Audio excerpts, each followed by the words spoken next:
Chers amis, Boker Tov, ou Beshem Hashem Naaseh Venatzliach Gmar Chatima Tova. Nous sommes ce matin le mardi 30 septembre, un jour avant Yom Kippour, avec un thème que nous est demandé en ce 8 Tishri, donc pour un cours avec un thème qui est garder sa joie malgré les épreuves. Très sincèrement, on a fait, je crois, pas moins de 200 cours sur ce sujet-là, sur toratraim.net, que je vous invite à aller voir, et pour lesquels nous allons essayer de répondre à 3 questions. Pour ce jour qui est dédié pour la Refoua Shlemach, la Mameira Obri ou Tetana, très vite, de Sharon Dvora Salomé Bat Dalia. Anna El Narefanala, Anna El Narefanala, Bezrat Hashem, parmi tous les malades d'Israël et les blessés d'Israël, qu'Akadosh Baruch Hu vous envoie et vous comble de joie, Bezrat Hashem, d'éveil, de santé, de bonheur, Bezrat Hashem, sur tous vos chemins. Avec en même temps, j'en profite pour cette parenthèse, Yom Houledet Samer pour ma sœur Patricia, aussi Bezrat Hashem, à qui on souhaite 120 ans de bonheur, de sérénité, de paix, d'amour, de joie, et tout ce qu'elle désire, Bezrat Hashem, pour le bonheur de chacun de vous. Oufren, on va commencer tout de suite ce jour, on est bien sûr une pensée pour nos otages, pour tous nos réalim qui sont sur le terrain, puis en même temps pour vous souhaiter une fois de plus une excellente année, de belles fêtes de Tishri pour cette année, Bezrat Hashem, en espérant la paix dans tous les foyers, la paix sur le globe de la terre avec la Géoula finale, Vemelech HaMashiach. N'oublions pas qu'on n'est pas obligé d'attendre le mois de Nissan pour vivre la Géoula, comme le dit la Gemara dans Masechet Rosh Hashanah Bedaf Yud Amud Bet, qu'il est probable qu'elle vienne aussi au mois de Tishri, pendant la fête de Sukkot, Be'ezrat Hashem Yitbarach. Alors comment garder sa joie malgré les épreuves? C'est exactement dans une bonne question que se trouve toujours la réponse. Nous avons des épreuves pour nous retirer la joie. Et réussir une épreuve, c'est quand je garde la joie malgré mon épreuve. Si vous avez compris ça, vous avez déjà compris un fondement essentiel de pourquoi les épreuves sur Terre. C'est-à-dire que pour comprendre cela, il faudrait faire un récapitulatif sur la création du monde. Quand Dieu a créé le monde, il a créé pour lui donner joie et bonheur et santé. Pardon, excusez-moi. Gloire, bonheur et santé, il a créé l'homme au jardin d'Éden, là où tout était harmonieux, rempli de joie, de soleil, de vie et de tout ce qu'on pouvait espérer. Tu pourras manger ce que tu veux, rien à faire si ce n'est que de jouir, seconde après seconde, de l'existence et de l'émanation divine dans un monde absolument irréel pour l'esprit humain, le jardin d'Éden. Et qu'est-ce que fait le Satan? Il vient chevaucher avec Eliélité, la reine des démons, puis fait tomber l'homme. Leur but, comme le dit nos Chachamim, Yagon Va'anacha. Le Ben Ishraï nous explique que Yagon Va'anacha, le désespoir et la tristesse, voici exactement les 2 piliers principaux de ce que l'on appelle d'un côté la force du mal masculine, le Satan, et la force terrifiante du mal féminin, Eliélité, la reine des démons. Et leur but à eux, c'est que quand l'homme tombe dans une épreuve, dans un manque, dans un projet qui n'était pas prévu, dans ses plans, que, en fin de compte, ce qu'il attendait disparaît aussi vite qu'il est venu. La colère monte, l'émotion est au rendez-vous, et là, on ouvre une brèche, en perdant notre sourire, aux forces du mal de s'installer en nous et de nous plonger dans le désarroi, la tristesse, le désespoir.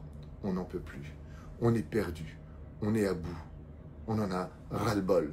Et on en veut à la vie, à toute personne qui s'est retrouvée un temps soit peu sur notre chemin, ou qui nous aurait un peu trop regardé. Ouh, il m'a mis l'œil, c'est pour ça que j'ai pas réussi. De toute façon, j'en ai ras-le-bol. Et puis on en veut aussi à Dieu, intérieurement. Mais comme Dieu possède toutes les clés, on a peur de l'affronter ou de lui dire nos cas de vérité. Alors qu'est-ce qu'on fait?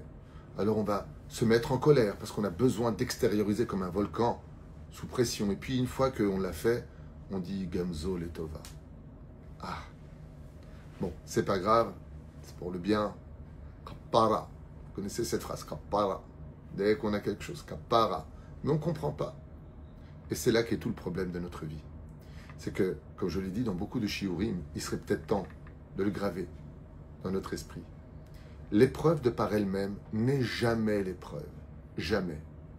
L'épreuve de par elle-même vient de l'ignorance du pourquoi cela nous arrive. Pourquoi cela nous arrive? Vous voyez une personne qui a besoin de ses 500 shekels aujourd'hui, ou 500 euros. Et puis, il a fait un investissement. Ou alors, il a payé quelque chose qui valait très cher. Il a plus ses 500 euros. Quelle différence y a-t-il entre celui qui les a plus et celui qui les a plus? Le premier, il les a plus, mais il garde le sourire, car il sait où il les a dépensés. Il sait pourquoi il ne les a plus. Le deuxième, il ne les a plus parce qu'il les a perdus. Il n'a pas la connaissance de où est mon argent. Je l'avais ici, j'en ai besoin.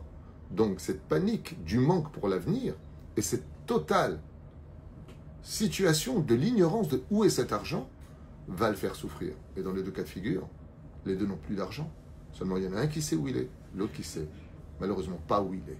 À partir de ce moment-là, va s'installer dans cette crevasse, dans cette ignorance, dans cette situation, malheureusement, eh bien, la tristesse, la colère, l'émotion. Pour cela, la Torah nous a donné un moyen extraordinaire. Celle de réaliser 3 choses à retenir. 3 choses qui doivent vous accompagner toute votre vie. Alors notez-les si vous voulez un bon conseil. Bezrat Hashem, même s'il y a des épreuves qui peuvent nous faire retomber, eh bien on se relève. La première, si tu veux être heureux dans ce monde et ne jamais perdre le sourire, alors c'est très simple. Ne laisse jamais, au grand jamais, ton sourire dépendre de qui que ce soit ou de quoi que ce soit.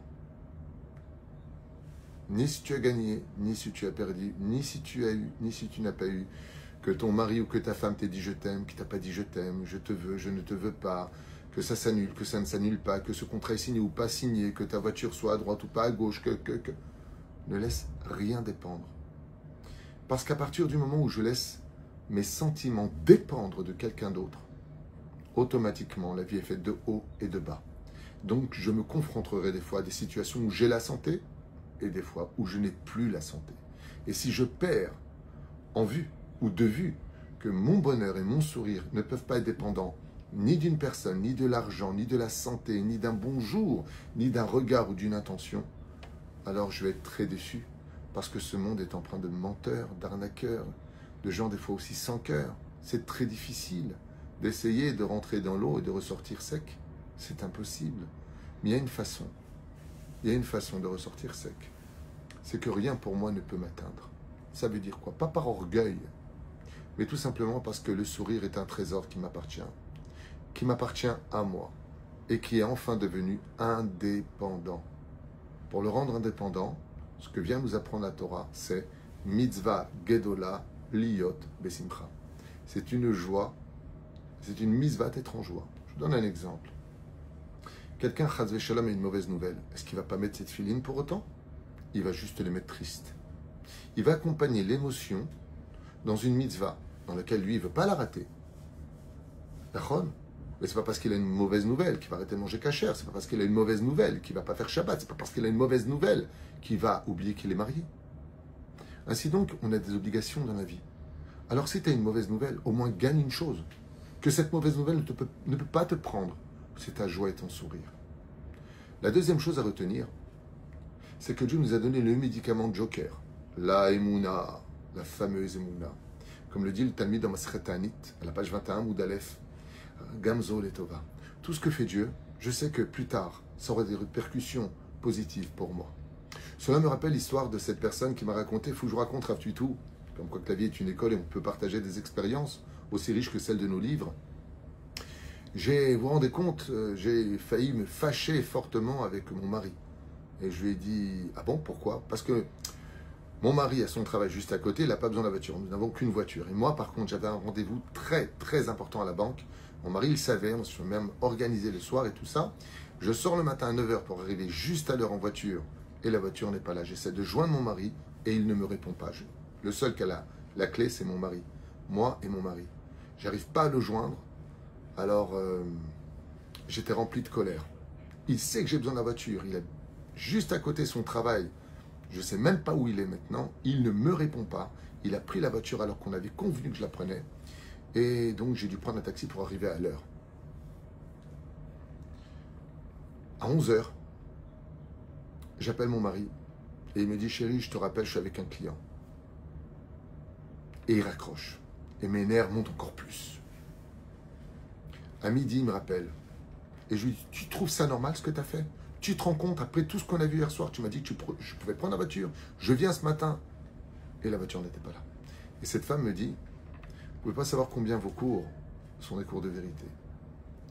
Mon mari m'a répondu une phrase et je lui ai dit, oh pardon, excuse-moi chérie. Merci. Ben, je suis désolé. Bon, peut-être tu aurais pu m'envoyer un message. Et mon mari m'a répondu, je croyais que tu me faisais confiance. Écoutez bien les mots. Son mari lui a dit à sa femme, tu me connais.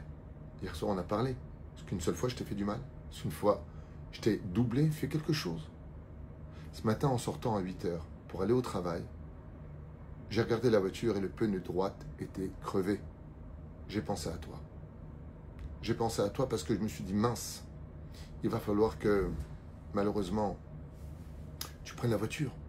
Alors je l'ai vite emmené, j'ai annulé mon rendez-vous du travail. Et j'ai emmené la voiture au garage pour qu'il change la roue. Le problème, c'est qu'il y avait du monde. Alors je lui ai laissé les clés. Et je lui ai dit que je repasserai plus tard pour la prendre. Seulement les clients que j'ai annulés n'ont pas cessé de m'appeler, donc j'ai parlé avec eux au téléphone. C'est pour ça que je n'ai pas pu t'appeler, je n'ai pas pu te joindre. Alors je suis arrivé au bureau, tu m'as appelé après le rendez-vous. Mais j'étais avec ces mêmes clients que j'ai repoussés. Tout ça pourquoi? Pour que tu puisses avoir la voiture.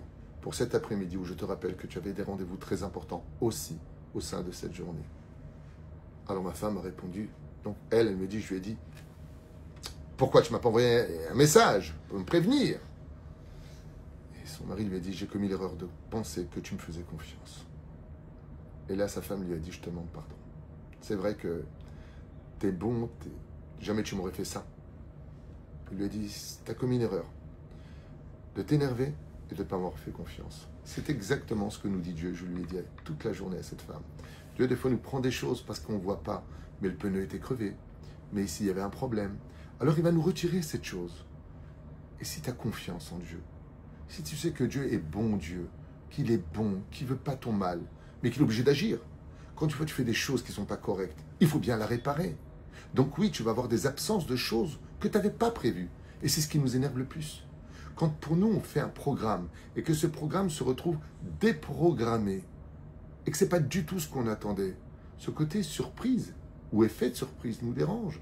Parce que je ne comprends pas pourquoi les choses ne se passent-elles pas comme moi je voudrais qu'elles se passent. La réponse, c'est que si tu faisais ce que Dieu voudrait que tu fasses, eh bien lui aussi ferait ce que toi tu voudrais que les choses se passent. Est-ce que tu fais vraiment Shabbat? Est-ce que tu manges vraiment kasher? Est-ce que tu cesses de parler des uns et des autres? N'es-tu pas vulgaire? Tout cela ne sont-ils pas, comme Shomer Brit Mila, des interdits formels de la Torah, où le Créateur du monde nous a dit, fais attention, tu vas sur la droite le bon chemin, voici ce que tu auras. Tu vas sur le mauvais chemin, voici ce qui t'attendra. Les femmes en pantalon, est-ce correct selon la halakha, sans juger, sans vous vexer? Juste on parle. Demande à vos rabbinim, est-ce qu'une femme a le droit de porter un pantalon? Est-ce qu'une femme mariée a le droit d'être sans kissoui? Sommes-nous si parfaits? Ce que je veux dire par là, c'est pareil pour les hommes. Birkat Amazon, pas Birkat Amazon. J'ai vu quelqu'un à table, il n'y a pas tellement longtemps, manger à toute vitesse, et je lui dis, mais ton Birkat Amazon, tu ne l'as pas fait. Oui, j'ai pas le temps, je ferai plus tard. On a le droit de faire ça. Plus tard, tu quittes la table. Par contre, tu as mangé pendant une demi-heure. Dans ce cas-là, mange en un quart d'heure et fais un quart d'heure de Birkat Amazon. Ou plutôt 25 minutes, au moins 5 minutes de Birkat Amazon. Non? Non. Chacun va selon son rythme, selon sa vision des choses. En fin de compte, dans l'épreuve, c'est à Dieu de s'adapter à ce que nous sommes et à nous d'ignorer sa volonté. Alors le Créateur du monde vient nous montrer qu'en réalité, tout dépend de lui. Et que quand il nous prend quelque chose, comme notre propre santé, c'est parce que nous sommes dans une phase où on a une remise en question. Comme par exemple pour cette personne malade, nous faisons un cours de Torah. Le mot maladie en hébreu s'appelle machala, dont la racine est mechila, qui veut dire quand une personne est malade, il est temps de faire teshuva. Pas parce que Chaz v'Shalom, il va se passer quelque chose de grave, mais tout simplement parce que la maladie vient nous rappeler notre faiblesse, qu'on n'est que des humains, et que malgré notre grande bouche, notre corps n'en est que fragile. Ainsi donc, le Créateur du monde, dans l'épreuve de la maladie, nous rapporte une chose, Rofeh Chod Basar ou Mafli la Asot. La seule personne, ou la seule chose au monde dans laquelle nous devons tous être dépendants, c'est de Dieu lui-même. Et ce même Dieu nous dit, ne perds jamais ton sourire. Pour quelle raison? Parce que je te le demande. C'est une mitzvah de garder le sourire. Ne le perds pas. Car tout le principe fondamental de l'épreuve, c'est la réception de l'épreuve. Comment tu prends cette épreuve? Comment tu prends cette épreuve? Ça me rappelle encore une histoire, mais celle-là, c'est la mienne. Et je vous racontais quelque chose qui s'est passé. Je suis parti pour faire une choupa. Et donc, je me gare. J'ai ma voiture, elle est de couleur noire, peu importe. Et voilà qu'en revenant, je vois ma voiture rayée. Ça fout les boules. Sur le noir, en plus, ça se voit bien. Et je vois la porte rayée. Et là, je me suis dit, David, Gamzo Letova, t'as pas les boules. Mieux vaut l'avoir une cicatrice sur une voiture que sur le visage. Shem Yazor. Et j'ai ouvert la porte avec le sourire. Et dans ma tête, je dis, bon, c'est pas grave, le Ravinon, il va m'arranger ça. Comme ça, textuellement, je vous parle avec mon cœur tel que ça s'est passé. Le problème, c'est quand je viens pour ouvrir la porte, ça s'ouvre automatiquement avec mon empreinte. Je viens pour ouvrir la porte, la voiture ne s'ouvre pas. Je suis bizarre. Ben oui, c'était pas la mienne. C'était juste 2 voitures plus loin. La mienne était garée derrière une voiture un peu plus épaisse. Donc je ne l'ai pas vue. Et la mienne n'avait aucune égratignure. Alors, aucune rayure. Quand je suis rentré dans ma voiture, j'avais le sourire. Et pourquoi j'avais le sourire? Parce que j'ai dit, j'ai réussi cette épreuve. Je ne me suis pas énervé. Je n'ai pas dit, oh, pourquoi elle n'a pas laissé un mot? Qui c'est qui m'a fait ça? Pourquoi j'ai ça? J'ai dit, reçois avec amour.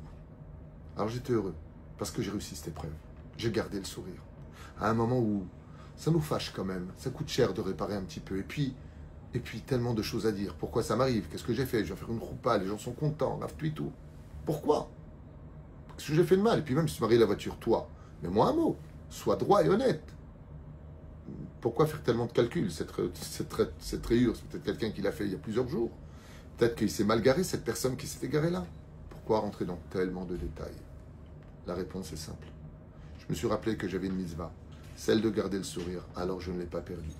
Même pour une sacrée rayure sur une partie de la voiture, parce qu'on avait la même voiture. Et c'est là exactement que se trouvent toutes les perspectives de ce monde. La troisième chose à retenir, c'est que, comme le dit souvent mon épouse, quand on se retourne vers le passé et qu'on voit combien d'épreuves on a eu dans sa vie, combien de hauts et de bas, combien de manque d'argent, de manque de santé, de manque tellement de choses, et qu'on regarde le passé, on peut se dire qu'en fin de compte, c'est resté dans le passé, et qu'aujourd'hui, tout s'est déjà arrangé. La projection d'un meilleur avenir vient du fait de ton sourire. Et c'est avec ça que j'aimerais finir ce cours, pour ne pas trop être lourd dans les exemples à donner. C'est de savoir que l'énergie est quelque chose qui s'aimante. Quand, par exemple, comme le dit nos sages, quand quelqu'un se met en colère, quand quelqu'un est émotif, Kol mineginam sholtimbo, toutes sortes d'enfers interviennent dans sa vie. Qu'est-ce que tu as attiré? Le mal engendre le mal. Donc, le sourire engendre le sourire. Le bien engendre le bien. Quand il y a une épreuve qui assombrit ta vie, c'est parce que Dieu attend de toi que tu sois le soleil de cette obscurité. Et le soleil de cette obscurité, c'est pas simplement de dire Gamzo letova, Kol David, Rachamana, et Tabavid, comme a dit Rabbi Akiva. C'est d'être capable d'être celui qui va relever l'épreuve et lui donner une âme.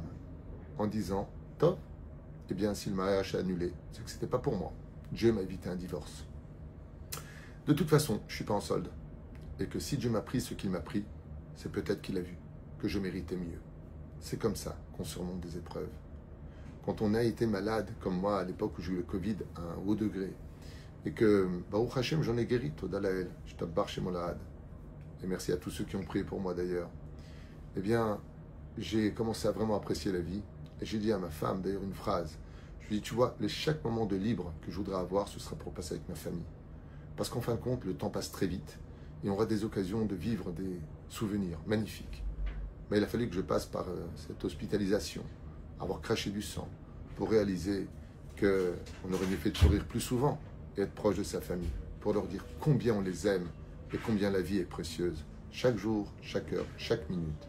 Mais pour cela, passe-partout, comme disait Rabbi Yitzhak de Berditchev, quand tu es face à des épreuves où tout est condamné, sache qu'il existe un passe-partout qui s'appelle la joie de vivre. Kol Tov ou Leitraot. J'ai vu que tu regardais ta montre, j'ai arrêté.